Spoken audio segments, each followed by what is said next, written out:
In this video, I will be sharing with you the hot sauce on how you can find the cheapest tickets for your travels. Now, the first and most important thing you need to be aware of is that in order to achieve this, you need to be booking separate flights. And this will be done typically through different airlines. So for example, if you're traveling say from Jamaica to Miami, right? And you want a return trip. Now, if you're supposed to book a round trip with say American Airlines, for example, the trip may cost you $500 US. However, to get this trip at a lower cost, you can book one way using say American Airlines as a first airline, and then for the returning trip, you use another airline. So for example, JetBlue, right? I'm just giving examples here. Now, the reason why this may be cheaper is because the return trip with American Airlines may be $250, while the return trip with JetBlue is $100. So there you're automatically saving $50. Now, typically to find these flights, use third-party websites like Google Flights, Expedia, or websites like Cheap on Here. So let's head over to my laptop and take a look at how you can use Google Flights to find cheap flights. So when you're on Google Flights, you're going to specify your departure location and your destination location. So I'm going to say Toronto Pearson Airport to New York. Now let me show you something real quick. The closer you book to your departure date, the more expensive the fees will be. So if you look here, 318, and when you go down further in the month, it's less expensive. Now typically in the week flights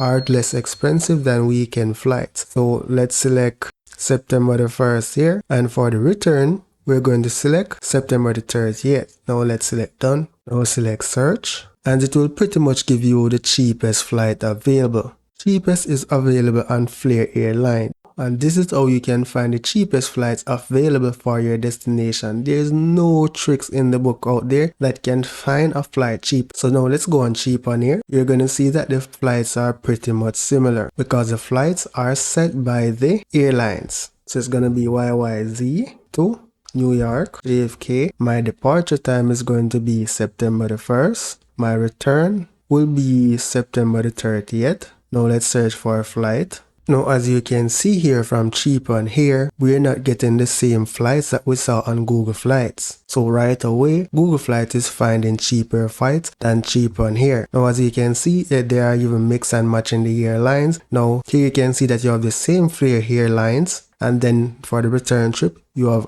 Air Canada. So here, it's the same airline for both. Now, if we go on Expedia, we'll see what Expedia have to offer. So on Expedia, you're going to select flights. Leaving from, select the airport. I'm going to say YYZ again, and I'm going to JFK. And my dates are September the 1st, and my return date is September the 30th. Now let's select done. Now let's search. So here it's Flair Airlines. Price is $337.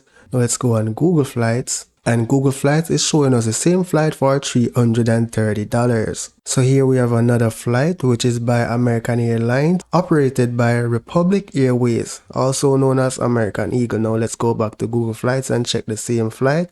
Here it's $455. Now let's see what Google Flights say. $431. Now let me just refresh this, right? The flights are really cheaper on Google Flights. As to why these third-party sites differ, I'm not sure why. So to find the best flights, my conclusion is that you use Google Flights to find the best flight. So in order to book your flights, so this is how you'll book your flight. You're going to select the flight that you want, and then it's going to ask you to choose the next best returning flight. So to get the best rate, I'll be going with the American Airlines. Now, sometimes when you book through these third-party websites, you're not able to choose your seat. So from here, you can get the flight information, and then you go directly to the website and then you book that flight. When you do that, you're able to select your seat way before checking in. So if I select this flight here, so one thing you want to keep note of though is the number of stops. So here this one is non-stop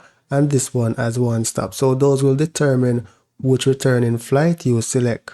And once you're satisfied with your flight, then you select continue. So basically you have to book each ticket separately. So if you select continue, it will take you to GoToGate website for you to book the JFK flight, which is what I was mentioning to you earlier. And it will do the same thing for the Air Canada. It will take you to Air Canada's website. and from here you'll be able to book your ticket. So that is pretty much how you'll find the cheapest flight when you're traveling.